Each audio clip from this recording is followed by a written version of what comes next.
এই ঈদে আমার 40টা গান যাবে। আমি দিনে 10টা গানের শুটিং করছি। আমার ভক্তদের জন্যই এখন আমার গান করতে হয়। আমি কোনো পয়সা নেই। মানে আমি কথা বলতেছি, এটা কিন্তু আমার একটা অন্য ভয়েস, কিন্তু গান করি আমি কিন্তু অন্য ভয়েসে। এইটা হবজ করতে আমার 5 বছর সময় লাগছে। খালি গলায় গান করতে বলে আমি খালি গলায় গান করে শোনাই দিই যে দেখো এটা আমি কিনা। আমার বাংলা গানের যা ভিউয়ার্স তার থেকে উর্দু গান বা হিন্দি গানের ভিউয়ার্স অনেক বেশি হচ্ছে। ওয়ালটন ফ্রিজ কিনে অনেকের মতো আপনিও হয়ে যেতে পারেন মিলেনিয়াল। সেরা পণ্যের সেরা অফার। মানবজমিনের বিশেষ সাক্ষাৎকার অনুষ্ঠানে আপনাদের সকলকে স্বাগত জানাচ্ছি। আমি মারুফ হাসান। আজ আমার সঙ্গে রয়েছেন এটিএন বাংলার chairman doctor Mahfuzur Rahman sir. আপনাকে স্বাগত জানাচ্ছি। ধন্যবাদ। আপনার গানটা শুরু কিভাবে ছিল? গানের শুরু হচ্ছে প্রতি বছর তো নতুন শিল্পী তৈরি করতাম। তো এইভাবে শিল্পী তৈরি করতে করতে ভাবলাম যে আমি এত শিল্পী তৈরি করতেছি, দেখি নিজে ট্রাই করে দেখি। এটা হঠাৎ করে আসা, এটা মানে শখ বশত আসা। কোনোদিন ভাবি নেই যে আমি গান করব। তো এখন যেভাবে হয়ে গেছে, যেভাবে আমার ভক্ত হয়েছে, তো এখন আমার ভক্তদের জন্যই এখন আমার গান করতে হয়। আমি কিন্তু এই যে গান করি, আমি কোনো জায়গায় মানে কোনো ফাংশানে যদি গান গাইও, কোনো ফাংশানে আমি কোনো পয়সা নেই না। ফ্রি গাইলে আমি ফ্রি গাইয়ে দিই, কোনো পয়সা নেই না। আমাদের টিভিতেও এটিএন থেকেও আমি কোনো গানের জন্য কোনো পয়সা নিই না, কারণ এটা আমার একটা শখে আমি গান গাই।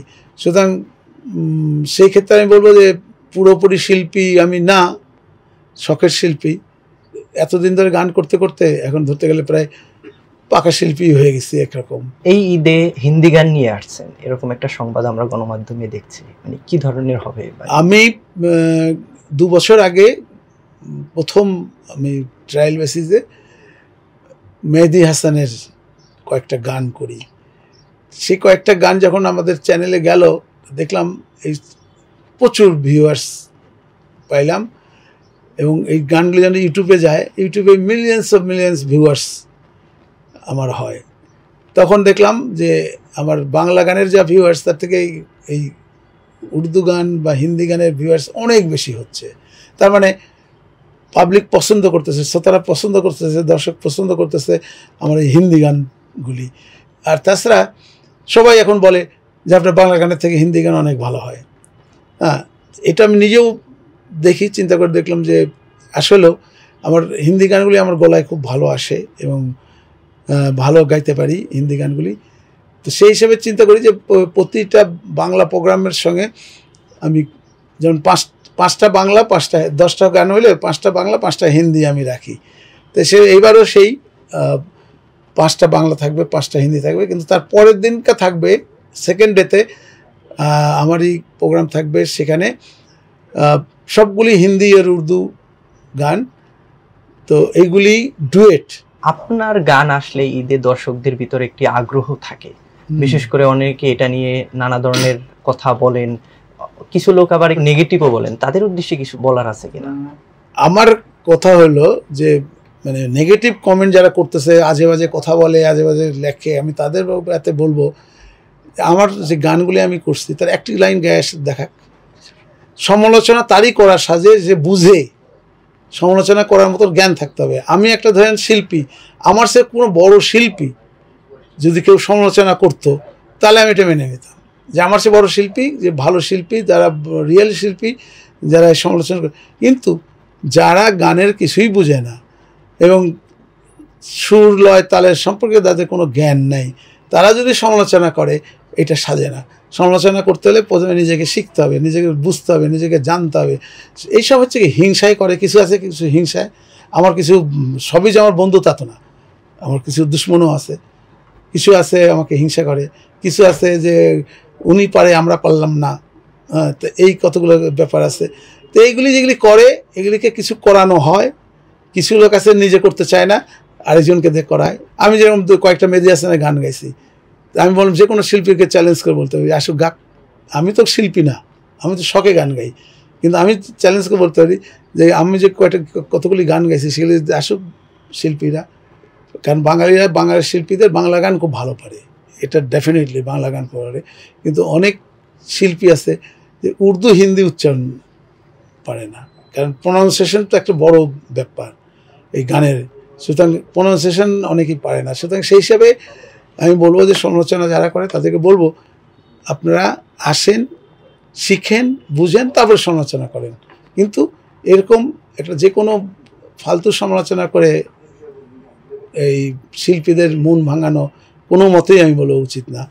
আমার সবচেয়ে বড় ক্রেডিট যেটা আমি যেটা বলবো, আমার বয়সী এই শিল্পীরা আমার বয়সে রিটায়ার করে, গান ছেড়ে দেয়, এবং আমার সবচেয়ে ক্রেডিট হচ্ছে আমি সেই বয়সে গান শুরু করলাম।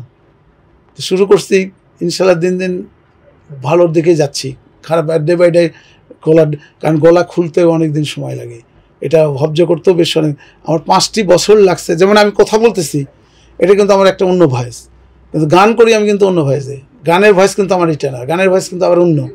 এইটা ভব্য করতে আমার 5 বছর সময় লাগছে। 5 বছর ট্রাই করতে করতে আমি এই জিনিসটা এখন পারি যে আমি কথা বলি এক ভয়েসে, গান করি। অনেকে মনে করে যে কথার সঙ্গে গানের ভয়েসের মিল নাই, অনেকে মনে করে।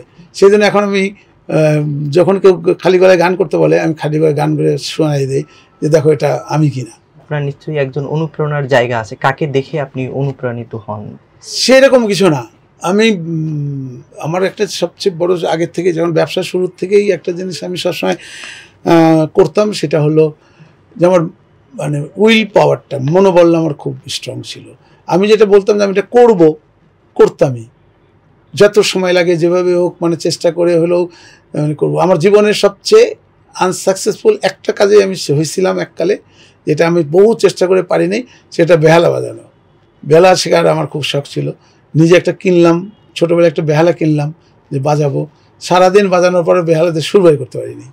তারপর রাগে টেগে শেষে বেহালাটা নিজের আছাড় দিয়ে বাড়িতে ভেঙে ফেললাম। এইটাই একটা পাইনি। তাছাড়া আমি গিটার বাজাতে পারতাম, পিয়ানো বাজানো শিখছিলাম, অন্যান্য সব অনেক কিছুই শিখছিলাম। কিন্তু হয় কি, এখন ব্যবসায়ের চাপে, কাজের চাপে প্র্যাকটিস না থাকলে যা হয়, প্র্যাকটিস নাই তো এখন ততটা পারি না। তো কোনো কিছু আমি এরকম না যে শিখে আসছি, শখে শিখছি, শিখে আসিনি।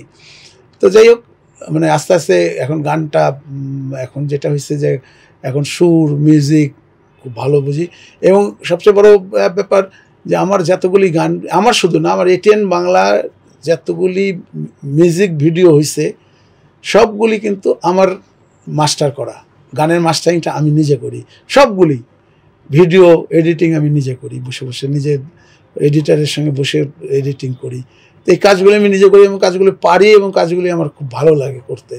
তারপরে সবচেয়ে যেটা বড় জিনিস, আমি খুব ভালো ক্যামেরাম্যান, আমি খুব ভালো ক্যামেরা ফটোগ্রাফি করতে পারি। যেমন আগে আমাদের নিজেদের শিল্পীদের যখন বিদেশে যেতাম আমরা শুটিং করার জন্য, ক্যামেরার বেশিরভাগ অংশই আমি শুটিং করতাম। কখনো কি অভিনয় শিল্পী হিসেবে আসার কোনো পরিকল্পনা আছে? অভিনয় শিল্পী হিসেবে আমরা তো ধরে টুকটাক করতে, আমার গানের মধ্যেই কিছু কিছু করতেছি না। যেমন 3 পর্ব করলাম, ওই দাইমা বলে একটা করলাম, সেখানে টুকটাক অভিনয়ের মতন আর কি। অভিনয়ে আসা কোন, কারণ এগুলি তো অনেক সময় দিতে হয়, এত সময় কই যে গানও করব, আবার গানের ভিডিও করব, আবার অভিনয় করব, সুতরাং অভিনয় সম্ভব না। আর সর্বশেষে আপনার গান নিয়ে দর্শকদের উদ্দেশ্যে কি বলার আছে? প্রতি বছর আমি দর্শকদেরকে নতুন নতুন কিছু গান দেওয়ার চেষ্টা করি, কিন্তু এইবার রেকর্ড করছি আমি যে এই ঈদে 2 চ্যানেলে আমার 40টা গান যাবে, যেটা আমার মনে হয় ইতিপূর্বে কোনো শিল্পী কোনো দিন হয়েছে কি না আমার জানা নেই, যে 40টা গান মানে এত শর্ট টাইমে। এবং এই কাজটা আমি করছি কিন্তু গত 2-3 মাস যাবৎ, এ না যে খুব সারা বছর যাবৎ করছি তা না। আমি এমনও হয়েছে আমি দিনে 10টা গানের শুটিং করছি, একদিনে 10টা গান, এরকম পরপর 3 দিনে আমি বেশ 25টা গানের শুটিং করছিলাম 3 দিনে। এটাও বলতে গেলে একটা রেকর্ড, যে এইরকম কোনো একদিনে 10 গানের শুটিং ইম্পসিবল, এটা আমার জানা মতে কেউ করতে পারছিল জানি না।